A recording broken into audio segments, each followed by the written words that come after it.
in the end. Good afternoon. Thank you very much to the organizers and Kostas in particular for today's invitation. I cannot hide my enthusiasm, having listened to the Secretary General to talk so openly about renewables. I haven't seen that in 20 years I've been in the sector, and there's indeed very few things one could add to her points. I have the privilege of speaking from the perspective of a developer, a constructor and operator of RES projects. We've been through everything, unbelievable situations could take hours to describe.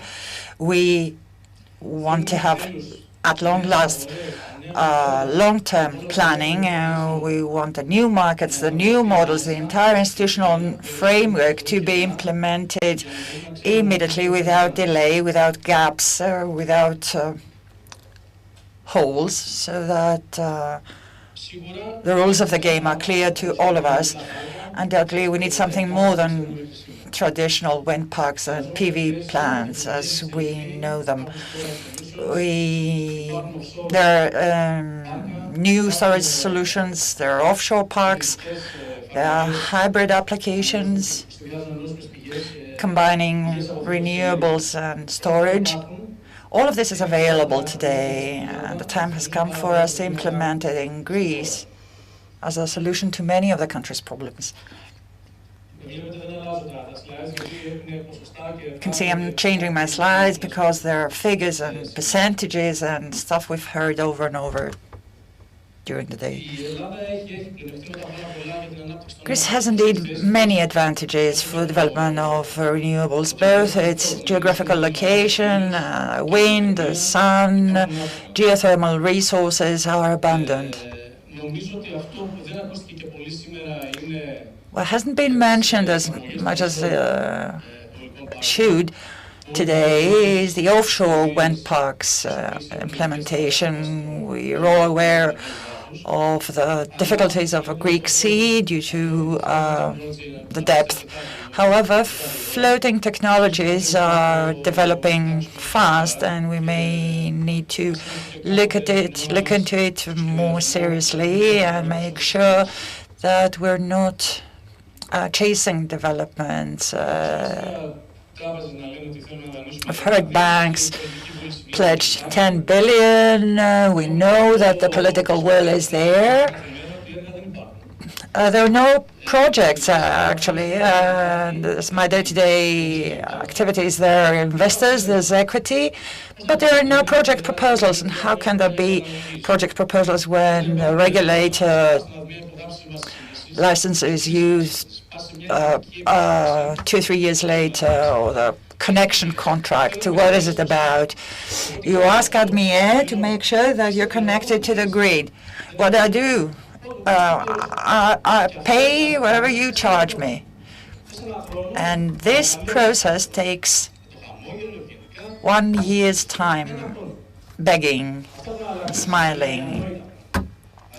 Such things are inconceivable in a modern economy, in a country which is obviously interested in new projects in the energy sector.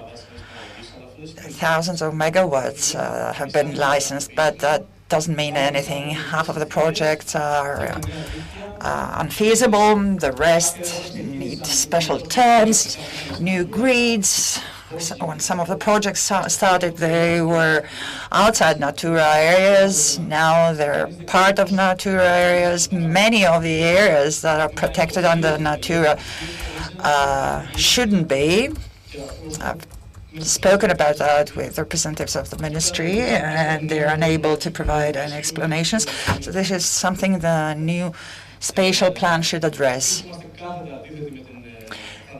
We are categorically opposed to the production license maintenance fee. I don't know why we're still talking about that, paying 1,000 euros for per megawatt after having been through so much pain and suffering.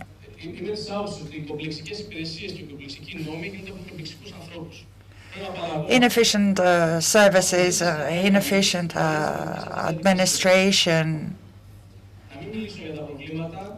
is part of the work of inefficient people. Let me not mention ownership problems, farmland, land use, forest, land allocated to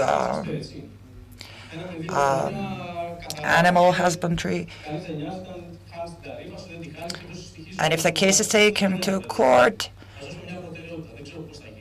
in an additional 2 or 3 years, we need to expedite this procedure, starting with hearing in October.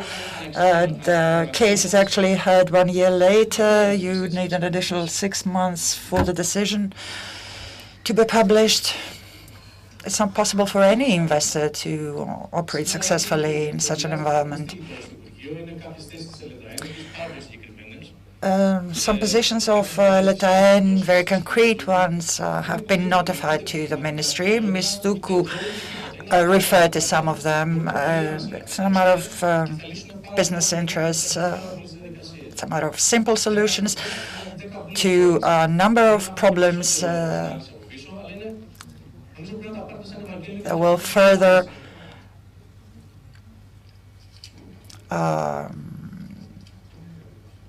facilitate our lives. A couple of bullet points. I have some slides on Nostira just to prove that we know what we're talking about.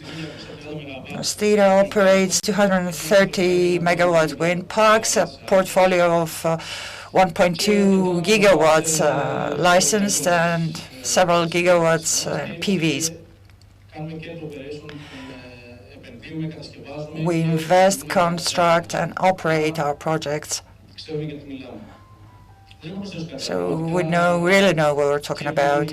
There's nothing more to add. I think the previous speakers made very useful remarks.